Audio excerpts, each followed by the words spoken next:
The Grin Behind the Grain. My name is Jasper. I collect sounds, not just recordings, though I have a rather impressive library of ambient urban decay and forgotten rural whispers, but internal sounds. The specific thud your heart makes when you miss a step, the scrape of thought against skull bones when you're tired, the subtle shift in air pressure around a sleeping body. People say I'm particular. My mother uses the term quirky. My therapist, Dr. Albright, sighs a lot and talks about unusual perceptual filters. I prefer attuned. I'm attuned to the things most people filter out. Like the smile. It started subtly, as genuinely disturbing things often do. A flicker. While waiting for my bus, I glanced at the woman across the street, bundled against the damp chill. Her face was obscured by a scarf, only her eyes visible above the fabric. But for just a fraction of a second, the scarf seemed to shift, outlining the impossible curve of a mouth stretched too wide, pulled into a silent, utterly wicked grin that shouldn't have been there. It was gone instantly. Static. A trick of the light, I told myself. My brain filling in gaps. Pareidolia. Seeing faces in random patterns. I know the term. I catalog them. Except this wasn't a face. It was just the smile. Disembodied, or at least detached from the rest of a recognizable countenance. A few days later, I was in the supermarket, examining the structural integrity of the biscuit aisle shelving, a fascinating study in load-bearing aesthetics, if you truly look, when a reflection caught my eye. In the curved plastic of a price tag holder, distorted and fleeting, was that same unsettling curve. Wider than any human mouth should stretch, impossibly thin where lips should be, pulled taut like old rubber. It didn't reflect the aisle, the lights, or the oblivious shopper reaching for shortbread. It just grinned. From the plastic tag. This was becoming less about pareidolia and more about pattern recognition. My brain is excellent at patterns. This was a pattern I didn't like. The frequency increased. A quick glimpse in a darkened window I passed. A fleeting impression in the condensation on my bathroom mirror. It was always quick, always silent, always the same impossibly wide, unnaturally still curve. It didn't have teeth, or at least I never saw them. It was just the horrifying shape of a mouth, stretched into pure, malevolent glee. My sleep cycles, already unconventional, began to deteriorate further. I found myself staring into the shadows of my room, that familiar, sickening dread cooling in my gut. I started seeing the smile in places that made no logical sense. In the tangled wires behind my computer. In the swirling foam on my coffee. Once, I swear, in the grain of the wooden floorboards, the dark lines arranging themselves into that abominable shape when I wasn't looking directly. I stopped talking to Dr. Albright about perceptual filters. I started researching.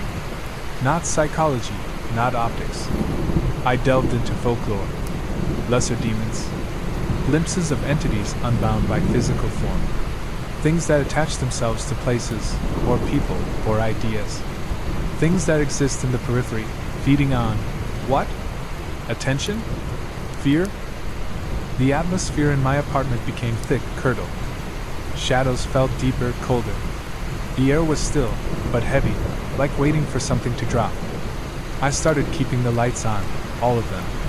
My collection of antique clocks, usually a comforting chorus of ticks and chimes, felt like they were mocking me with their relentless passage of time towards whatever the smile was leading to. Then came the night it stopped being fleeting.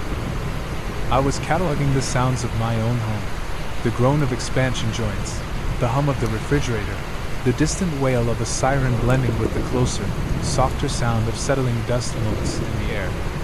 I sat very still in my armchair, recorder running, eyes closed, focusing my unusual attunement inwards, calibrating myself to the subtlest vibrations. And I felt a pressure. Not a sound, but a presence. It wasn't in the room, exactly. It felt, layered over the room. A different frequency of existence, vibrating just out of phase with reality, but pressing against it. I opened my eyes. The room was normal. The chair, the table, the bookshelf, the closed door. All exactly as they should be. Except the door. The heavy, solid, wooden door leading to the hallway. The grain of the wood was knotty, swirling in patterns I knew well. And resting on the pattern, not in it, not of it, was the smile. It wasn't a reflection. It wasn't an illusion. It was there. Static. Impossibly wide. A dark, slick line against the lighter wood. It didn't move, didn't waver, even when I blinked, rubbed my eyes, or shielded them with my hand. It was just affixed to the surface of the door, like a decal of pure, distilled horror. It felt like it was stretching the wood itself, pulling at the very fibers of the door, pulling at the air in the room, pulling at me. It wasn't fleeting anymore. It was permanent, or it was waiting. I couldn't move. My particular attunement, my ability to perceive the subtle, felt like a curse. I was seeing something I wasn't meant to see, something that had perhaps noticed me noticing it. The smile wasn't just a visual anomaly. It radiated something, a cold, silent, suffocating joy. The joy of what? Of being seen? Of finding a new place to reside? Of having a new audience? The silence in the room was no longer just the absence of noise. It was the sound of absolute stillness under immense pressure. My heart wasn't just thudding. It felt like it was being squeezed by distant, invisible fingers. The smile didn't have eyes, but I knew, with a certainty that chilled me to the bone, that it was looking at me. And it was pleased. It's still there.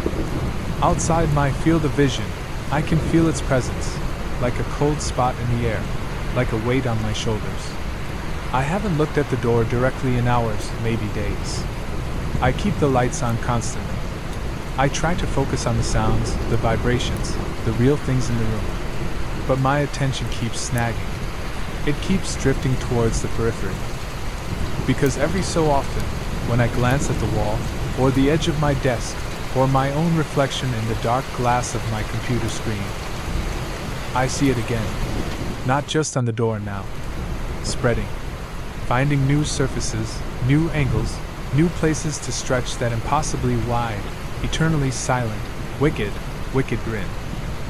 And I think it's starting to grin back.